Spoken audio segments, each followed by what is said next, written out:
Hello साथियों, multivariate procedure with are के इस कोर्स में आप सभी का बहुत बहुत स्वागत है। और आपने देखा कि अब तक हमने प्रोबेबिलिटी थ्योरी और उससे संबंधित हमारे जो प्रोबेबिलिटी डिस्ट्रीब्यूशंस होते हैं उनके बारे में बात करी है। अब हमने आपको पिछले लेक्चर्स में कुछ आपको मैंने univariate, bivariate, multivariate, normal distribution के बारे में बताया था।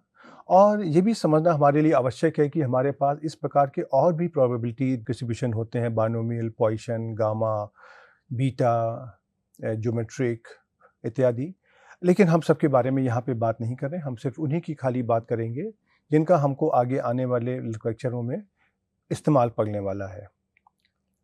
अब तक आपने देखा कि नॉर्मल डिस्ट्रीब्यूशन के केस में आपके पास जो भी प्रोबेबिलिटी डिस्ट्रीब्यूशन था उसको आपने दो कंपोनेंट से कैरेक्टराइज किया। नंबर वन रैंडम वेरिएबल और दूसरा था उसके पैरामीटर्स। कैसा आपने कहा कि यूनिवेरिएट नॉर्मल में कि हमारा नॉर्मल डिस्ट्रीब्यूशन है और उसका मीन हमारा है म्यू और वेरिएंस हमारा है सिग्मा स्क्वायर।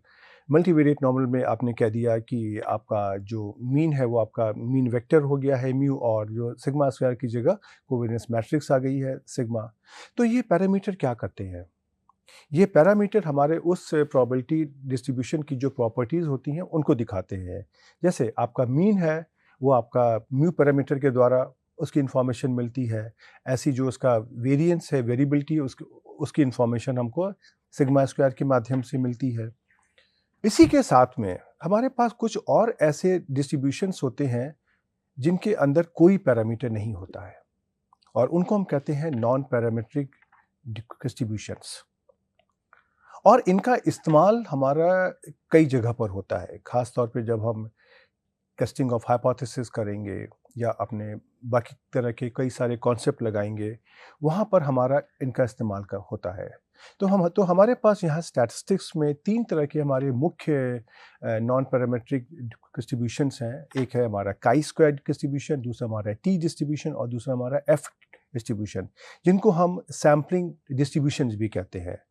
सैम्पलिंग डिस्ट्रीब्यूशन इसलिए कहते हैं क्योंकि आप देखेंगे कि जब हम कोई रैंडम सैंपल निकालते हैं, उसकी वैल्यूज़ का अगर हम कोई फंक्शन लेते हैं, उनके अगर हम अलग-अलग फंक्शंस की अगर हम प्रॉपर्टीज़ निकालते हैं, तो उनका जो प्रोबेबिलिटी डिस्ट्रीब्यूशन आता है, वो इसमें से यूजुअली काई स्क्वायर टी या एफ के केस में कुछ आता है।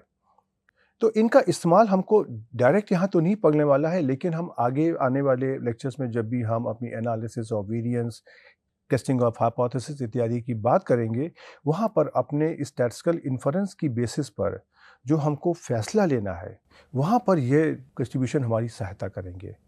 तो इसलिए ये हमारे लिए बहुत आवश्यक है कि हमको इन तीन डिस्ट्रीब्यूशन की खास तौर पे कुछ एक बेसिक नॉलेज होनी चाहिए, और यही कार्य मैं आज इस लेक्चर में करने वाला हूँ।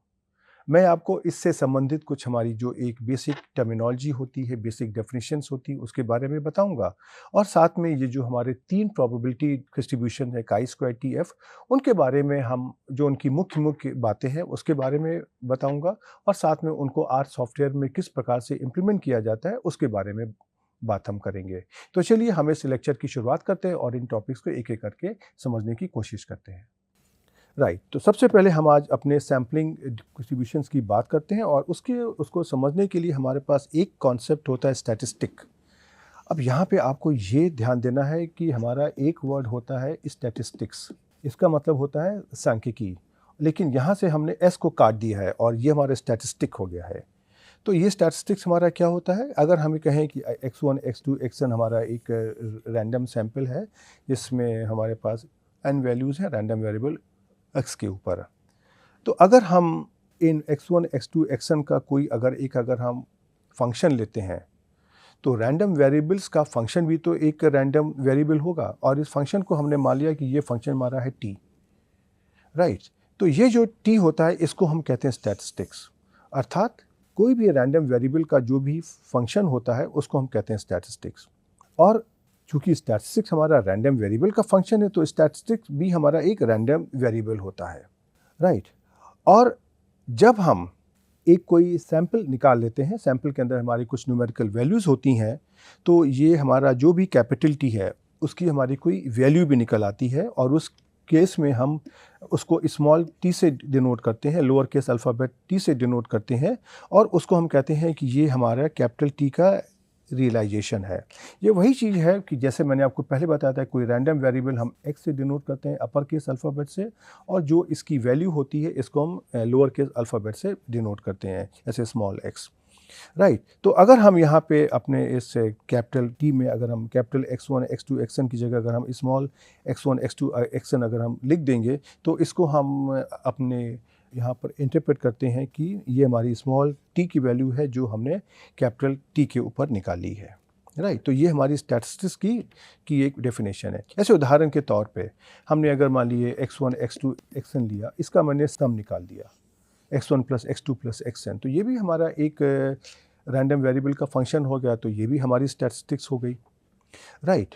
अब अगर हम एक और फंक्शन लेते हैं x minus mu upon sigma, इसको आपने पहले ही इस्तेमाल किया है, तो क्या ये खाली x1 x2 xn का फंक्शन है? नहीं, इसके अंदर हमारे पास म्यू और सिग्मा भी हैं। तो अगर हम ये मान लें कि अगर म्यू और सिग्मा हमारे नोन हैं, कुछ नोन वैल्यूज़ हैं, तो फिर हम इसको टी को कह सकते हैं कि यह T x minus mu upon sigma भी हमारा एक स्टैटिस्टिक्स है और ये रैंडम है। राइट। उसी तरीके से अगर हम यहाँ पे अगर हम अपना अर्थमेटिक मीन निकालें कि समेशन एक्स आई अपॉन एन, तो ये भी हमारा एक स्टैटिस्टिक है, रैंडम वेरिएबल है। उसी तरीके से अगर हम सैम्पल वेरिएंस निकालते हैं, जैसे 1 upon small n minus 1 summation i goes from 1 to n x i minus x bar whole square, तो ये भी हमारा एक स्टैटिस्टिक्स है। क्यों? क्योंकि एक्स आई भी हमारा यहाँ पे रैंडम वेरिएबल है, और साथ ही में जो हमने ऊपर दिखाया कि एक्स बार भी हमारा एक रैंडम वेरिएबल है। एक्स बार हमारा क्या है? एक्स बार हमने यही तो निकाला हुआ है, वो 1 upon n summation i goes from 1 to n x i, arithmetic mean. उसी तरीके से अगर हम x1 x2 xn की मैक्सिमम या मिनिमम वैल्यू भी अगर हम निकालते हैं, तो ये भी हमारा स्टैटिस्टिक्स होगा। तो अब हम यहाँ पे अपने टॉपिक पर आते हैं सैम्पलिंग डिस्ट्रीब्यूशन के बारे में। तो हमने जैसे यहाँ पे बहुत सारे प्रोबेबिलिटी डेंसिटी फंक्शन के बारे में पढ़ा है, बाइनोमियल, नॉर्मल, गामा, वाइबल इत्यादि। उसी तरीके से हमारे पास कुछ और थ्योरेटिकल डिस्ट्रीब्यूशंस होते हैं, जो हमारे स्टैटिस्टिक्स के जो टूल्स होते हैं, उनको जब हम किसी डेटा सेट में इम्प्लीमेंट करते हैं, तो उसके द्वारा जो हमारे स्टैटिस्टिकल इन्फरेंस निकलते हैं, उसमें ये हमारी सहायता करते हैं। और इस तरह के डिस्ट्रीब्यूशन को हम इन जनरल सैम्पलिंग डिस्ट्रीब्यूशंस कहते हैं। और अगर हम सांख्यिकी की निगाह से देखें, तो कोई भी अगर हमारी स्टैटिस्टिक्स है, उसका जो भी डिस्ट्रीब्यूशन होगा, वो हमारा एक सैम्पलिंग डिस्ट्रीब्यूशन होता है। और स्टैटिस्टिक्स में हम यहाँ पे 3 तरह के हमारे डिस्ट्रीब्यूशंस हैं, उसके बारे में हम प्राइमरी इंटरेस्टेड होते हैं। एक हमारा है काई स्क्वायर डिस्ट्रीब्यूशन, दूसरा है टी डिस्ट्रीब्यूशन, और तीसरा हमारा है एफ डिस्ट्रीब्यूशन। तो ये देखिए मैंने क्या लिखा, ये हमारा काई है, ये हमारा एक ग्रीक अल्फ़ाबेट होता है, तो इसको मैंने काई स्क्वायर लिखा हुआ है। फिर मैंने लिखा है स्मॉल टी लिखा हुआ है, तो ये भी हमारा एक प्रोबेबिलिटी डिस्ट्रीब्यूशन है। और फिर हमने कैपिटल एफ लिखा है, ये इसका नाम है। तो काई स्क्वायर, टी और एफ इन 3 डिस्ट्रीब्यूशंस के नाम हैं। तो ज़रा सा हम इन 3 डिस्ट्रीब्यूशन के बारे में हम यहाँ पे समझने की कोशिश करते हैं कि ये क्या होते हैं। तो सबसे पहले हम अपने इस काई स्क्वायर डिस्ट्रीब्यूशन के बारे में बात करते हैं। तो जैसा देखिए, पहले मैंने बताया कि ये एक स्टैटिस्टिक्स का डिस्ट्रीब्यूशन होता है। तो हमारे पास यहाँ पे 2 सवाल आते हैं कि ये कौन सी स्टैटिस्टिक्स है जिसका प्रोबेबिलिटी डिस्ट्रीब्यूशन हमारा काई स्क्वायर होता है। राइट। तो हम यहाँ पे चलिए कंसीडर करते हैं कि सपोज Z1, Z2, Zn हमारे एन इंडिपेंडेंट और identically distributed normal 0, 1 random variables हैं। अर्थात ये जो हमारे हर एक हमारा Z1, Z2, Zn नॉर्मल 0, 1 को फॉलो करता है, और ये आपस में इंडिपेंडेंट है। आइडेंटिकल इसलिए है क्योंकि हर एक वेरिएबल के लिए हमने ये एज्यूम किया है कि हर एक वेरिएबल हमारा नॉर्मल 0, 1 को फॉलो कर रहा है। अब अगर हम इन Z1, Z2, Zn का अगर हम सम ऑफ स्क्वायर्स निकालते हैं, स्क्वायर करके सम करते हैं, तो ये हमारी क्वांटिटी बन जाएगी summation i goes from 1 to n ZI square. इस स्टैटिस्टिक्स का जो डिस्ट्रीब्यूशन होता है, वो हमारा काई स्क्वायर डिस्ट्रीब्यूशन होता है, और हम कहते हैं कि ये हमारा काई स्क्वायर डिस्ट्रीब्यूशन है, और जिसकी n डिग्रीज ऑफ फ्रीडम है। और इसको हम इस प्रकार से डिनोट करते हैं काई स्क्वायर, और सब्स्क्रिप्ट में लिख देते हैं n। तो जो n हमारी होती है, इस डिस्ट्रीब्यूशन की डिग्रीज ऑफ फ्रीडम को दिखाता है ये। राइट। इस समेशन काई स्क्वायर, इसका डिस्ट्रीब्यूशन हमारा काई स्क्वायर n होता है। तो हम ये मान सकते हैं इन जनरल कि हमारा कोई भी एक रैंडम वेरिएबल है x, और इस x रैंडम वेरिएबल का डिस्ट्रीब्यूशन काई स्क्वायर तब होगा जब जब इसका जो प्रोबेबिलिटी डेंसिटी फंक्शन है वो इस प्रकार से दिया जाएगा, राइट। 1/2n/2 ये हमारा क्या है, ये हमारा गामा फंक्शन है, राइट। ये हमारा गामा फंक्शन है, तो इसको हम कहते हैं गामा n/2।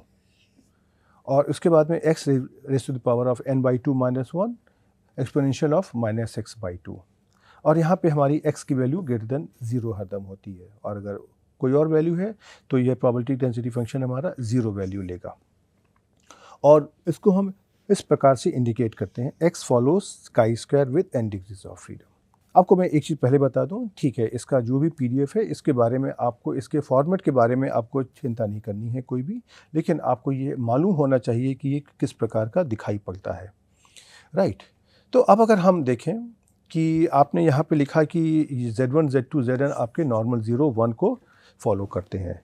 अब मुझे ये बताइए कि अगर हम कहते हैं कि Z1, Z2, Zn की जगह हमारे पास n इंडिपेंडेंट और identically distributed random variable x1, x2, xn है, लेकिन जो xi का डिस्ट्रीब्यूशन हमारा है वो नॉर्मल म्यू सिग्मा स्क्वायर है, राइट।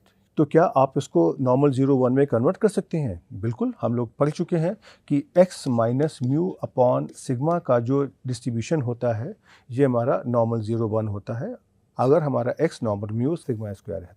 तो हम यहाँ पे क्या करेंगे, हर एक वेरिएबल को मैंने xi minus mu divided by sigma के फॉर्म में कन्वर्ट कर लिया, और इसको मैंने दिखाई दे दिया कि ये हमारा है zi।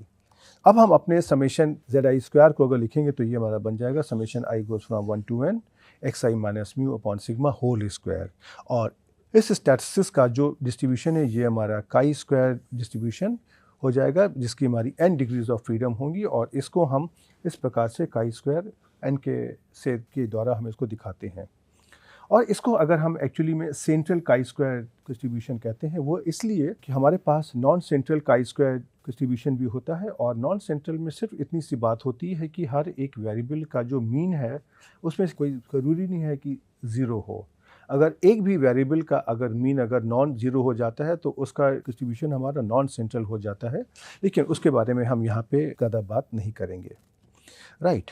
अब ये जो हमारा chi² डिस्ट्रीब्यूशन है, अगर हम कहते हैं कि x हमारा एक रैंडम वेरिएबल है जो हमारा chi² with n degrees of freedom probability distribution को फॉलो कर रहा है, तो इसका जो मीन हमारा होता है वो होता है n, और जो वेरिएंस हमारा होता है 2n, और n हमारी क्या होती है, ये हमारी डिग्रीज ऑफ फ्रीडम है। और ये जो chi² डिस्ट्रीब्यूशन हमारा सिमेट्रिक नहीं होता है, जिस प्रकार से नॉर्मल हमारा सिमेट्रिक डिस्ट्रीब्यूशन होता है, chi² हमारा सिमेट्रिक नहीं होता है। और chi² में आपने देखा इसके PDF में कि यहाँ पे x की वैल्यू ग्रेटर देन 0 होती है, अर्थात ये जो हमारा chi² का जो हमारा की जो भी वैल्यूज़ होंगी वो हरदम हमारी 0 या 0 के ऊपर की ही होंगी, राइट।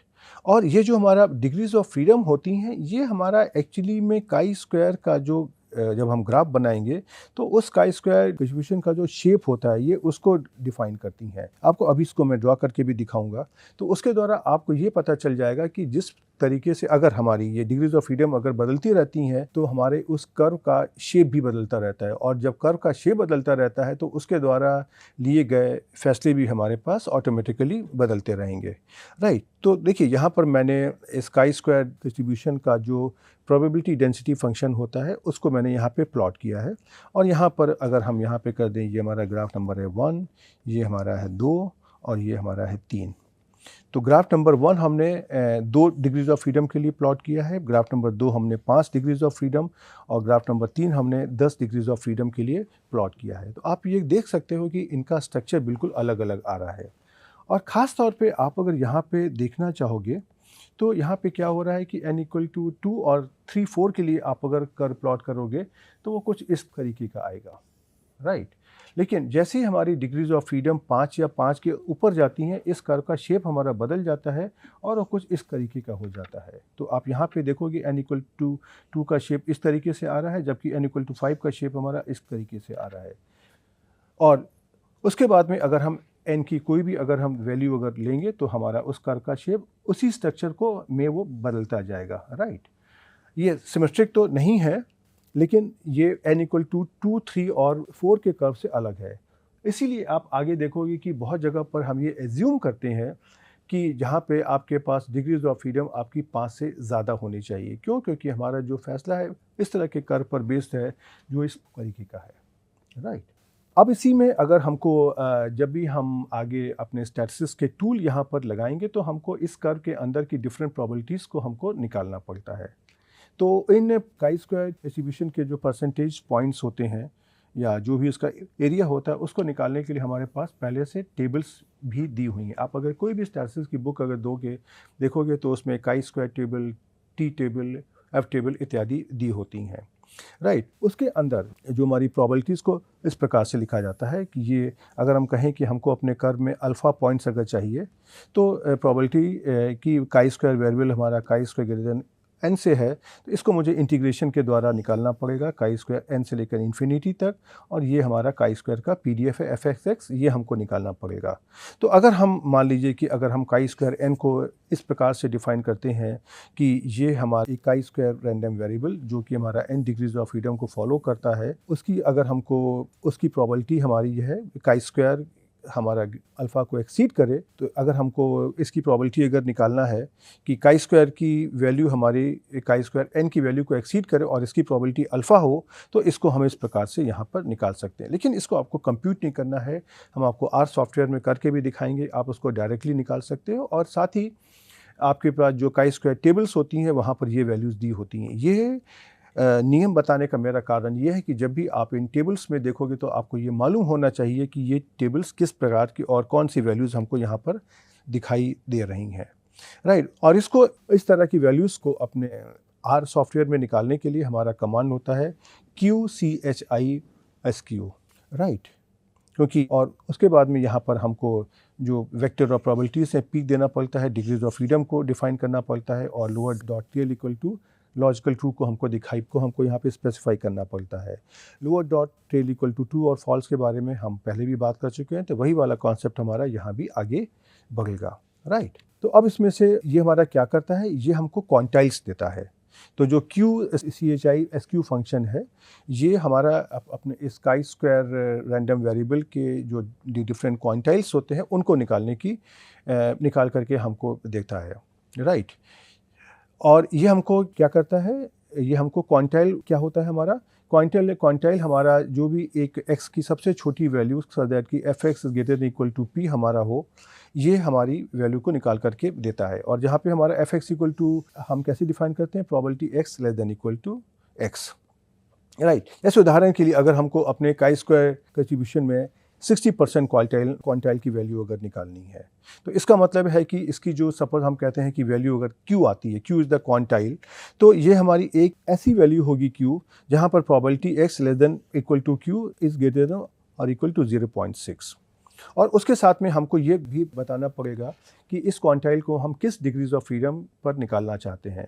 तो उदाहरण के लिए अगर हम अपने 10 डिग्रीज ऑफ फ्रीडम पर अपना जो काई स्क्वायर रैंडम वेरिएबल है वहाँ से हम अपना 60% क्वांटाइल या 60th परसेंटाइल अगर हम निकालना चाहते हैं, तो हम आर सॉफ्टवेयर में इस प्रकार से लिख देंगे QCHISQ, उसके बाद P इक्वल टू 0.6, क्योंकि ये प्रोबेबिलिटी है तो 60% को हमको 0.6 के फॉर्म में लिखना पड़ेगा, और DF अर्थात डिग्रीज ऑफ फ्रीडम, तो इसकी वैल्यू हमको यहाँ से ये मिल जाएगी। और ये वाली वैल्यू हमारी किसको निकाल रही है, probability x less than equal to x को। तो इसके लिए हम चाहें तो यहाँ पे lower dot tail equal to true को भी इस्तेमाल करेंगे तो भी यही वैल्यू मिलेगी, और अगर हम फॉल्स कर देंगे तो हमको probability x greater then x की वैल्यू मिलेगी, कि अगर हमारा ये ट्रू की जगह अगर हमारा फॉल्स हो जाएगा तो। राइट। और दोनों की वैल्यू आप यहाँ पे देख सकते हो कि सेम है, तो अर्थात कि lower dot tail equal to true हमारा डिफ़ॉल्ट फंक्शन होता है। राइट। तो चलिए सबसे पहले आपको ज़रा सा हम इस काई स्क्वायर को अपने इस आर सॉफ्टवेयर में करके दिखा दें। बहुत ही आसान काम है ये कि ये वैल्यू कैसे निकलती है, और फिर उसके बाद हम टी की बात करेंगे। तो देखिए ये राइट, अगर आप यहाँ पे इस डिग्रीज ऑफ फ्रीडम को आप अगर बदलते रहेंगे तो आपको देखिए इसकी क्वांटाइल की वैल्यू बदलती रहेगी। राइट। आप अगर अपने इस क्वांटाइल को भी आप अगर बदलना चाहेंगे, अगर आपने 0.5 कर दिया तो देखिए इसकी वैल्यू बदल जाएगी। राइट। चलिए अब हम अपने अगले सैम्पलिंग डिस्ट्रीब्यूशन अर्थात टी डिस्ट्रीब्यूशन के बारे में बात करते हैं। तो आपने देखा कि कैसे काई स्क्वायर के केस में क्या हुआ, काई स्क्वायर भी हमारा जैसे एक कोई प्रोबेबिलिटी डेंसिटी फंक्शन बाकी होते हैं वैसे ही हमारा प्रोबेबिलिटी डेंसिटी फंक्शन है, और ये सारी प्रोबेबिलिटी डेंसिटी फंक्शन की प्रॉपर्टीज़ को सेटिस्फाई करता है। और ये हमारा काहे का फंक्शन है, ये हमारा समेशन ZI² जो एक स्टैटिस्टिक्स है उसका फंक्शन है।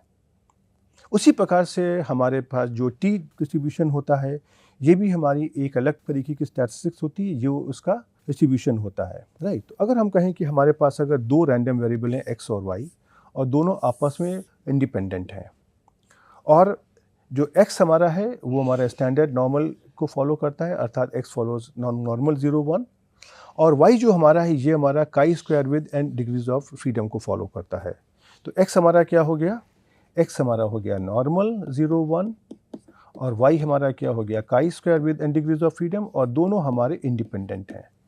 अगर ऐसा हमारा सेटअप है और अगर हम एक अपनी स्टैटिस्टिक्स ऐसे डिफाइन करते हैं x divided by square root of y upon n, इस स्टैटिस्टिक्स का जो डिस्ट्रीब्यूशन होगा उसको हम टी डिस्ट्रीब्यूशन या स्टूडेंट्स टी डिस्ट्रीब्यूशन कहते हैं, और इसकी हमारी n डिग्रीज ऑफ फ्रीडम होती है, और इसको हम इस प्रकार से लिखते हैं Tn। इसका मतलब Tn का मतलब क्या हो गया कि ये जो भी स्टैटिस्टिक्स है ये हमारा T distribution n degrees of freedom के साथ में फॉलो कर रही है, और ये एसेंशियली हमारा ये सेंट्रल टी डिस्ट्रीब्यूशन है ये। तो जिस तरीके से मैंने आपको chi² के केस में बताया था कि अगर हमारा कोई मीन, अगर जैसे कि मैंने यहाँ पे x के केस में सारे के सारे मीन मैंने 0 लिए हुए हैं, अगर ये हमारा मीन अगर नॉन ज़ीरो हो जाता है तो जो भी स्टैटिस्टिक्स बनेगी उसका डिस्ट्रीब्यूशन हमारा नॉन सेंट्रल टी हो जाता है। लेकिन मैं फिर से कहूँगा कि उसका हमको यहाँ पे कोई इस्तेमाल नहीं पड़ने वाला है, इसलिए हम उसके बारे में यहाँ पर बात नहीं करेंगे, राइट। इस टी डिस्ट्रीब्यूशन का अगर हम कहते हैं कि x हमारा T distribution with n degrees of freedom को फॉलो करता है, तो ये उस केस में करेगा जब इसका प्रोबेबिलिटी डेंसिटी फंक्शन कुछ इस प्रकार से दिया जाएगा, जैसे ये हमारा क्या है, गामा फंक्शन है, गामा फंक्शन। इसके बारे में उम्मीद है कि आपको मालूम होगा।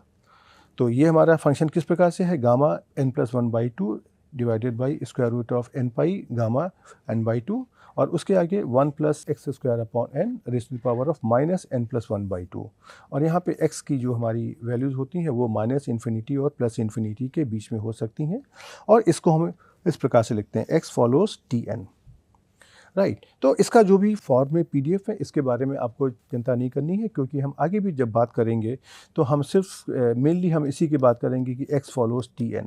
इसकी प्रॉपर्टीज़ आपको खाली ध्यान में रखना है कि किस प्रकार से होती हैं, राइट। तो इस अगर हम कहते हैं कि अगर हमारा कोई रैंडम वेरिएबल x अगर टी डिस्ट्रीब्यूशन को with n degrees of freedom को अगर फॉलो कर रहा है, तो इसका मीन हमारा 0 होता है जब हमारा n ग्रेटर देन 1 है, अर्थात एक के ऊपर की डिग्रीज ऑफ फ्रीडम होना चाहिए, और इसका वेरिएंस हमारा n/n-2 होता है। इसको भी हमको ग्रेटर देन 0 होना चाहिए, उसके लिए हमारी कंडीशन होगी कि n हमारा 2 से ज़्यादा है, और टी डिस्ट्रीब्यूशन हमारा सिमेट्रिक होता है। हम आपको उसका ग्राफ भी दिखाएंगे, और आप देखोगे कि ये हमारा सिमेट्रिक होता है, लेकिन ये हमारा नॉर्मल से मिलता जुलता होता है। लेकिन एक फ़र्क ये होता है कि ये अगर हमारा नॉर्मल डिस्ट्रीब्यूशन अगर है अगर, तो जो टी डिस्ट्रीब्यूशन होगा ये इसकी जो टेल्स होती हैं ये इससे नॉर्मल से मोटी होती हैं, कुछ इस प्रकार की आएंगी। तो ये उसकी टेल्स होती हैं, टेल माने पूंछ, जहाँ पर हमारा डिस्ट्रीब्यूशन एक्स एक्सिस को मिलने की कोशिश करता है। तो जो हमारा टी डिस्ट्रीब्यूशन होता है ये इसकी जो टेल्स होती हैं वो हमारी नॉर्मल से ज़्यादा होती हैं, और इसी कारण हम ये कहते हैं कि ये इंडिकेट करता है कि टी डिस्ट्रीब्यूशन की जो वेरिएबिलिटी है नॉर्मल से ज़्यादा होती है। लेकिन आप साथ में ये भी देखेंगे कि जैसे जैसे हमारी डिग्रीज ऑफ फ्रीडम बढ़ती जाती है, ये जो टेल है ये धीमे धीमे पतली होती जाती है, और जब हमारे पास डिग्रीज ऑफ फ्रीडम हमारी 30 से ज़्यादा हो जाती हैं, तो जो टी डिस्ट्रीब्यूशन और नॉर्मल डिस्ट्रीब्यूशन का जो आकार है, शेप है, वो बिल्कुल एक सा हो जाता है। इसीलिए आप बहुत जगह देखेंगे हमारी एक कंडीशन होती है, हम कहते हैं कि अगर हमारे पास n ग्रेटर देन 30 अगर है, देन आपको अपना फैसला चाहे प्रोबेबिलिटी से कर लीजिए चाहे आप नॉर्मल प्रोबेबिलिटी से कर लीजिए, दोनों में कोई फ़र्क नहीं आएगा। ये आप आगे आने वाले लेक्चर्स में जब हम बात करेंगे देन हम आपको दिखाएंगे, राइट। अब इसके बाद में हम आपको एक और इसकी प्रॉपर्टी बताते हैं, जिसको हम कहते हैं स्टूडेंट्स थ्योरम।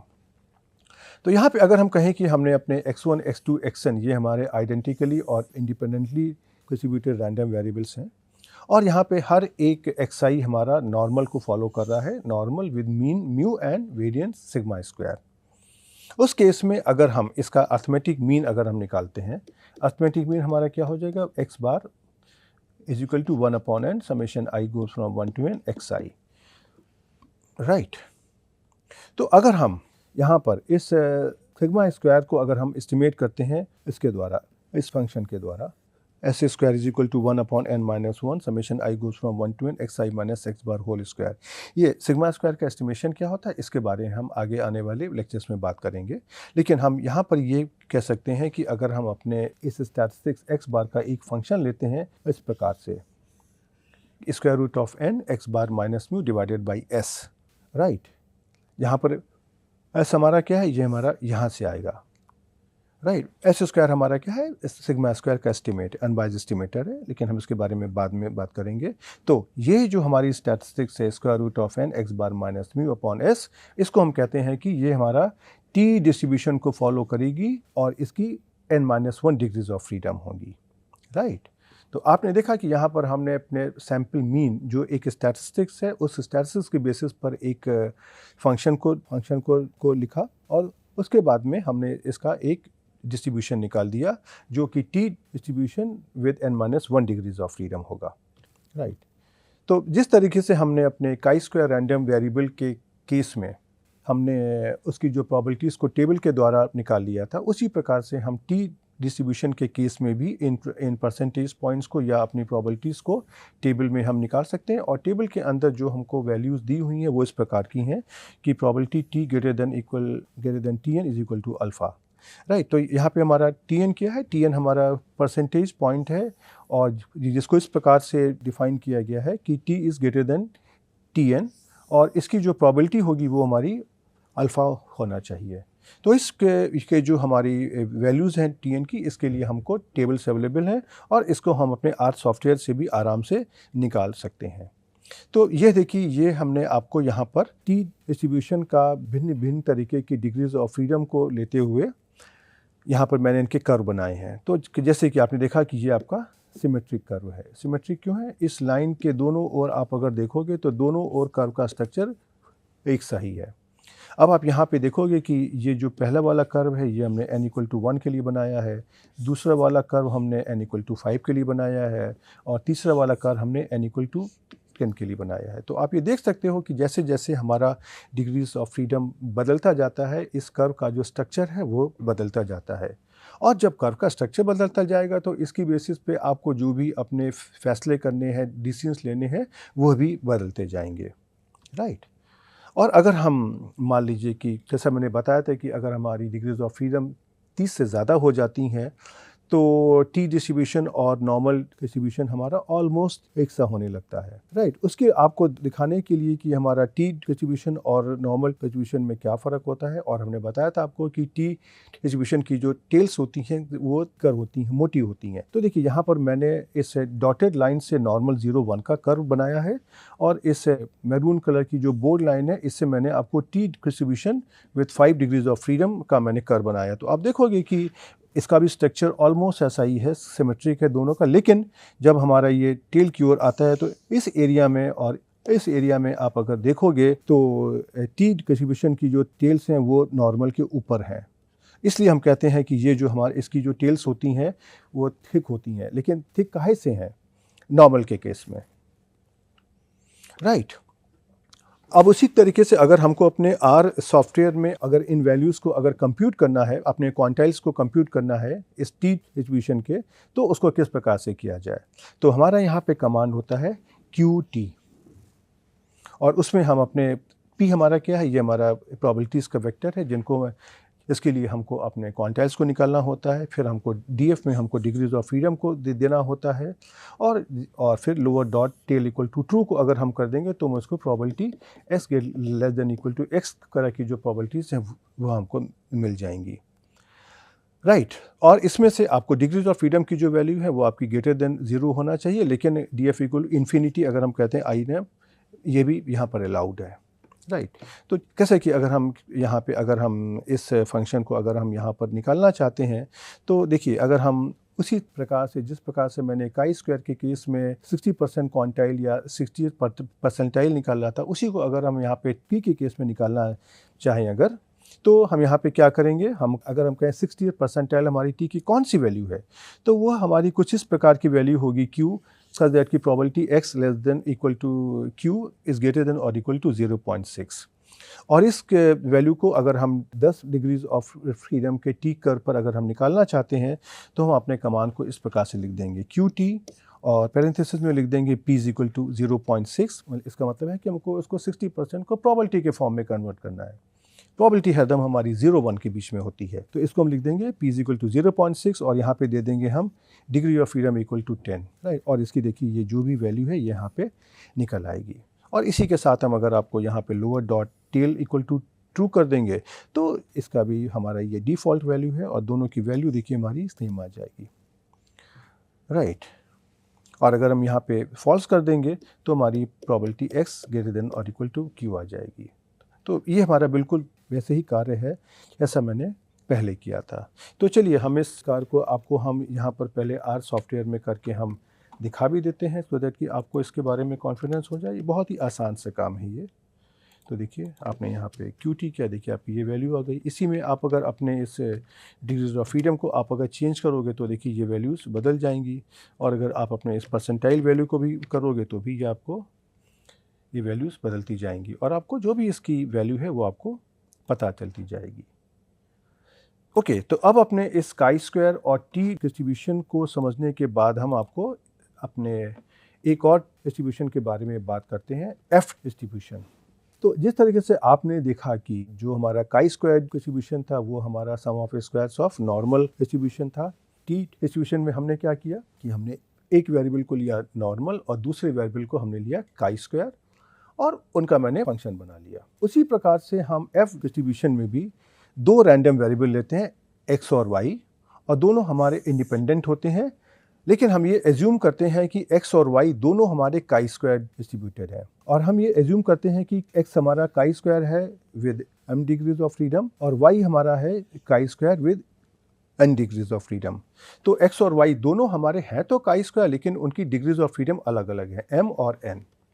अब अगर हम एक अपनी स्टैटिस्टिक्स ऐसी बनाते हैं कि x अपॉन m और y अपॉन n का अगर हम रेशियो लेते हैं ऐसे x upon m divided by y upon n, तो इसका जो भी प्रोबेबिलिटी डिस्ट्रीब्यूशन आएगा वो हमारा f डिस्ट्रीब्यूशन विद m और n डिग्रीज ऑफ फ्रीडम कहलाता है।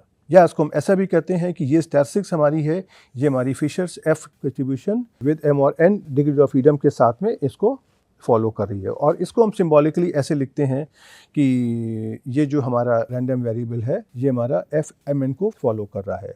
तो अगर हम कहते हैं कि कोई अगर हमारा एक रैंडम वेरिएबल x अगर f डिस्ट्रीब्यूशन को फॉलो कर रहा है तो उसको हम इस प्रकार से लिख सकते हैं कि x फॉलोज mn। और ये हमारा रैंडम वेरिएबल x हमारा जो भी है f डिस्ट्रीब्यूशन को m और n डिग्रीज ऑफ फ्रीडम के साथ में कब फॉलो करेगा, जब इसका प्रोबेबिलिटी डेंसिटी फंक्शन कुछ इस प्रकार से दिया जाएगा। तो यहाँ भी देखिए हमने ये गामा फंक्शन का हमने इस्तेमाल किया हुआ है, लेकिन आपको इसके फॉर्म के बारे में कोई चिंता नहीं करनी है।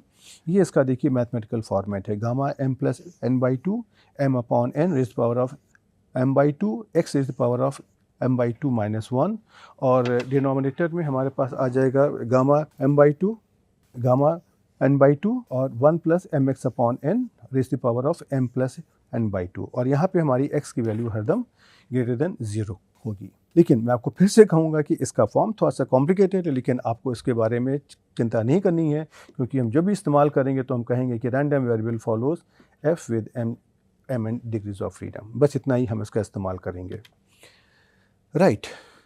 तो अगर हम इसमें से अगर हम कहते हैं कि x हमारा अगर f m n डिग्रीज को फॉलो कर रहा है, अगर डिग्रीज ऑफ फ्रीडम को चेंज करना है f और n और m, तो हमको कुछ नहीं करना है कि हमको यहाँ पर अपने m और n को इंटरचेंज करना है। और इसी चीज़ को अगर हम यहाँ पर अगर हम m और n को अगर इंटरचेंज करके लिख देंगे तो मुझको ये फंक्शन मिल जाएगा और इसको हम ऐसे लिखेंगे कि x हमारा f डिस्ट्रीब्यूशन को फॉलो कर रहा है with n m degrees of freedom, right. Okay, अब इस तरह का कोई भी रैंडम वेरिएबल अगर है तो उसका हमारा मीन और वेरिएंस क्या होगा। तो हम ये कह सकते हैं कि अगर हमारा x एक रैंडम वेरिएबल है जो f डिस्ट्रीब्यूशन को m और n डिग्रीज ऑफ फ्रीडम के साथ में फॉलो कर रहा है, तो उसका मीन हमारा होगा n अपॉन n माइनस 2, जहाँ पे n की वैल्यू 2 से ज़्यादा होगी और इसका वेरिएंस हमारा इस प्रकार से निकल आएगा 2n square m plus n minus 2 divided by m into n minus 2 whole square into n minus 4। ये हमारा ग्रेटर देन 0 होना चाहिए। इसके लिए हम यहाँ पे हमको मानना पड़ेगा कि n हमारा ग्रेटर देन 4 है। तो ये जो हमारा f रैंडम वेरिएबल है ये हमारा नॉन नेगेटिव होता है, लेकिन इसका डिस्ट्रीब्यूशन हमारा स्क्यूड होता है और ये हमारा दाहिने हाथ पर स्क्यूड होता है। और जिस प्रकार से डिग्रीज ऑफ फ्रीडम ने पहले काई स्क्वायर और टी के जो फंक्शंस के कर्व होते हैं उनको कंट्रोल किया है, उसी प्रकार से जो भी एफ डिस्ट्रीब्यूशन के केस में भी जो भी इसकी डिग्रीज ऑफ फ्रीडम होती हैं ये इसके शेप को कंट्रोल करती हैं। राइट। अब अगर हम आपको यहाँ पर एक और अगर हम रिजल्ट बता दें, ये हमारे आगे काफ़ी काम आने वाला है। तो यहाँ पे हम कहते हैं कि अगर हम ये माने कि x1, x2, xm हमारे identically and independently distributed random variables हैं और हर एक xi हमारा नॉर्मल डिस्ट्रीब्यूशन को फॉलो कर रहा है और उसका मीन है म्यू x और वेरिएंस है सिग्मा स्क्वायर। उसी प्रकार से हमारे पास एक और n वेरिएबल्स हैं, ये हमारे पास y1, y2, yn है और ये भी हमारे आइडेंटिकली और इंडिपेंडेंटली डिस्ट्रीब्यूटेड हैं और yi भी हमारे नॉर्मल को फॉलो कर रहे हैं, लेकिन उनका मीन म्यू y है और वेरिएंस सिग्मा स्क्वायर है। तो इन दो वेरिएबल्स में आप अगर देखोगे कि क्या है, दोनों नॉर्मल को फॉलो कर रहे हैं, दोनों का वेरिएंस सेम है, लेकिन दोनों का मीन अलग अलग है। राइट। तो उसी तरीके से हम अगर यहाँ पे अपनी दो क्वांटिटीज़ को डिफाइन करते हैं ऐसे एस स्क्वायर और s y square. S square क्या है, आप ये मान सकते हो कि ये इस तरह की क्वांटिटी है कि हमने अपने x1, x2, xm पर मैंने अपने सिग्मा स्क्वायर को एस्टिमेट करने की कोशिश की है। एस वाई स्क्वायर हमारा जो भी हमारा है कि हमने y1, y2, yn से हमने अपने सिग्मा स्क्वायर को एस्टिमेट करने की कोशिश करी है। ये बातें आगे आपको आगे समझ में आ जाएंगी, लेकिन यहाँ पर हम इतना कह सकते हैं एस स्क्वायर हमारा ये quantity 1/m-1 summation i goes from 1 to m xi minus x bar whole square और एस वाई स्क्वायर हमारा क्या है 1/n-1 summation i goes from 1 to n yi minus y bar whole square. तो अगर हम ये एस एक्स स्क्वायर और s y square को लेते हैं तो ये हमारे क्या हो गए, ये हमारे x और y के दो फंक्शंस हो गए, तो ये भी हमारे स्टैटिस्टिक्स हो गए। अब हम इन दोनों स्टैटिस्टिक्स का अगर हम रेशियो लेते हैं और हम लिखते हैं कि s x square upon s y square, तो इनका डिस्ट्रीब्यूशन हमारा एफ डिस्ट्रीब्यूशन होगा और इसकी डिग्रीज ऑफ फ्रीडम हमारी m-1 और n-1 होंगी। आप मुझसे पूछ सकते हो कि यहाँ पे 1 डिग्री का कम क्यों हो रहा है, लेकिन ये इसके बारे में हम अभी यहाँ पे बात नहीं करेंगे। लेकिन हमारे पास स्टैटिस्टिक्स में इसके नियम होते हैं कि ये डिग्रीज ऑफ फ्रीडम हमारे किस प्रकार से कंट्रोल हो रही हैं। इसका कारण यहाँ पे ये है क्योंकि हमारे यहाँ पे जो हमारी मीन है म्यू एक्स और म्यू वाई दोनों हमको अननोन है, तो उसको भी हमको अपने सैम्पल की बेसिस पर पहले एस्टिमेट करना पड़ता है। इसीलिए हमने म्यू एक्स की जगह यहाँ पे एक्स बार और म्यू वाई की जगह मैंने वाई बार को एस्टिमेट किया है। तो इसलिए हमने चूंकि एक पैरामीटर को एस्टिमेट किया है, इसलिए हमारी डिग्री ऑफ फ्रीडम एक कम हो गई है। राइट। तो जिस तरीके से आपने काई स्क्वायर और टी के केस में इनकी प्रोबेबिलिटीज़ को अपने उनकी टेबल से और आर सॉफ्टवेयर में कंप्यूट किया था, उसी तरीके से हम एफ डिस्ट्रीब्यूशन के भी जो परसेंटेज पॉइंट्स होते हैं उसको हम निकाल सकते हैं और उसके लिए हमारे पास टेबल्स अवेलेबल होती हैं। तो अगर हम एक एफ एम एन को इस प्रकार से डिफाइन करते हैं कि ये हमारा एफ रैंडम वेरिएबल की m n degrees of freedom के साथ में परसेंटेज पॉइंट हैं, तो और ये पॉइंट इस तरीके के हैं कि probability that f is greater than f m n ये हमारी अल्फ़ा के बराबर है। तो इस तरह की जो प्रोबेबिलिटीज़ है वो हमको टेबल से आराम से मिल जाती है और साथ ही हम इसको अपने आर सॉफ्टवेयर के द्वारा भी बहुत ही आसानी से निकाल सकते हैं। राइट।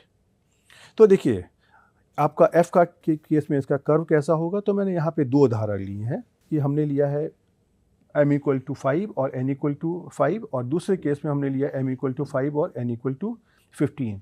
तो ये जो कर्व नंबर 1 हमारा है ये हमारा m और n जब हमारे 5-5 हैं और ये जो हमारा कर्व नंबर 2 है वहाँ पर मैंने m को सेम रखा है लेकिन मैंने n को 15 कर दिया है। तो आप देखोगे कि दोनों का शेप देखिए बदल जाता है। तो इस तरीके से जैसे जैसे हमारी डिग्रीज ऑफ फ्रीडम बदलती जाएंगी हमारे इन कर्व का शेप भी बदलता जाएगा और जब इनका आकार बदलता जाएगा तो हमारे जो भी डिसीजन हमको लेने होंगे वो भी हमारे बदलते जाएंगे। राइट। अब इसी चीज़ को अगर हमको अपने आर सॉफ्टवेयर में करना अगर है तो हमारा कमांड होता है QF। QF हमारा वह कमांड है जिसके द्वारा हम अपने इस एफ डिस्ट्रीब्यूशन का जो क्वांटाइल है उसको हम निकाल सकते हैं। तो अगर मुझको अगर पी हमारा एक वेक्टर ऑफ प्रोबेबिलिटी है जहाँ पर मुझे अपना क्वांटाइल निकालना है, लेकिन अब आपको ध्यान देना होगा यहाँ पर आपको इस प्रोबेबिलिटी को निकालने के लिए 2 डिग्रीज ऑफ फ्रीडम को लेना पड़ेगा, स्पेसिफाई करना पड़ेगा, DF1 और DF2, और साथ में आपको lower dot tail equal to 2 भी दिखाना पड़ेगा। इसके बारे में आपको पहले से पता है। तो इस तरह का अगर हमको काम अगर करना है तो हम इसको कैसे करेंगे, हम एक बड़ा सा उदाहरण लेते हैं और यहाँ भी हम अपने 60th परसेंटाइल या 60% क्वांटाइल को हम निकालने की कोशिश करते हैं। तो 60% हमारा क्वांटाइल क्या होगा कि अगर हम कहें Q हमारा क्वांटाइल है जिसकी कोई वैल्यू है, तो वो इस तरह से probability x less than equal to Q is greater than और इक्वल टू 0.6। और इसको अगर हम 5 और 10 फ्रीडम पर अगर हम निकालना चाहते हैं तो F5 10 की वैल्यू को हम इस प्रकार से निकाल सकते हैं, QF P is equal to 0.6, क्योंकि हमको इसको प्रोबेबिलिटी के फॉर्म में देना है तो 60% हमारा 0.6 हो जाएगा।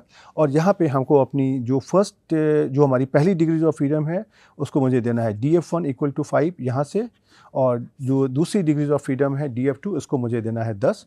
और आप देखोगे कि इसकी यहाँ पर ये वैल्यू आराम से निकल आती है। और इसी में आप अगर lower dot tail equal to true को इस्तेमाल करोगे तो ये इसकी डिफ़ॉल्ट वैल्यू है और इसके द्वारा हमको probability that x less than equal to q मिलेगी। अगर आप इसको probability of x greater than q निकालना चाहते हो तो आपको इसको फॉल्स करना पड़ेगा।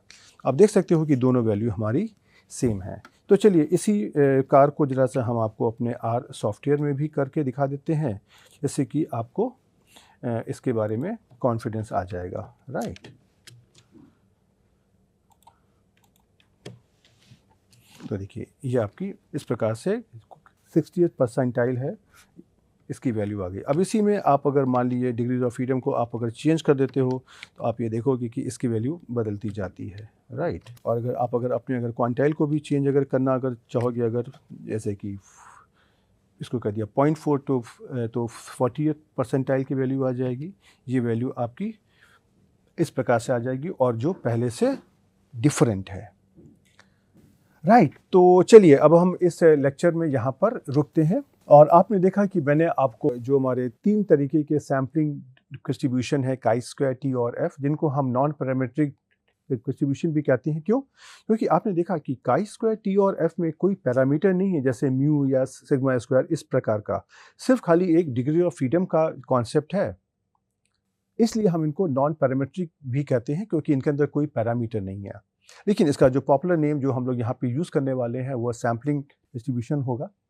और आपने देखा कि इन सैम्पलिंग डिस्ट्रीब्यूशन में ये हमारे 3 तरह के स्टैटिस्टिक्स होती हैं जो हमारे रैंडम वेरिएबल के फंक्शंस होते हैं और ये उनका प्रोबेबिलिटी डेंसिटी फंक्शन है। लेकिन इनका इस्तेमाल खाली ये है कि हम आगे आने वाले लेक्चर्स में जब हम अपने टेस्ट ऑफ हाइपोथेसिस या एस्टिमेशन इत्यादि करेंगे, वहाँ पे आप देखोगे कि जो हमारे स्टैटिस्टिक्स आते हैं उनका डिस्ट्रीब्यूशन इन्हीं में से कोई एक होगा। तो अब आपके लिए यह इम्पॉर्टेंट है कि अब हमने अपना जो प्रोबेबिलिटी वाला पार्ट भी आज हम यहाँ पे समाप्त कर रहे हैं और मैंने आपको अपने प्रोबेबिलिटी और प्रोबेबिलिटी डिस्ट्रीब्यूशन से संबंधित जो भी हमारे आवश्यक टूल्स होते हैं उसके बारे में मैंने आपको बता दिया है। मैं ये बिल्कुल भी नहीं कह रहा हूँ कि ये मैंने आपको सब कुछ बता दिया है, लेकिन हमारे आगे आने वाले लेक्चरों में हमको जिस प्रकार के इंफॉर्मेशन, नॉलेज या टूल्स की आवश्यकता पड़ने वाली है वो मैंने आपको यहाँ पे बता दिया है। और अगले लेक्चर से अब हम अपने स्टैटिस्टिकल इन्फरेंस की बात करेंगे, जहाँ पे हम इन कॉन्सेप्ट्स को यूज़ करते हुए हम अपने स्टैटिस्टिक्स के जो टूल्स हैं उनको डेवलप करने की बात करेंगे। तो आपके लिए ये इम्पॉर्टेंट है कि आगे बढ़ने के पहले आपको इस तरह के R, डिस्क्रिप्टिव स्टैटिस्टिक्स और प्रोबेबिलिटी के बारे में जो भी हमने यहाँ पे इंफॉर्मेशन ली है, ये आपको आपके दिमाग में कम से कम होना चाहिए। तो ये इम्पॉर्टेंट है कि आप इन टॉपिक्स को एक बार रिवाइज कर लीजिए और आगे बढ़ने के पहले आप इनको समझ लीजिए। और हम आपको अगले लेक्चर में फिर से मिलेंगे जहाँ से हम एक नए टॉपिक की शुरुआत करेंगे। तब तक के लिए गुड बाय।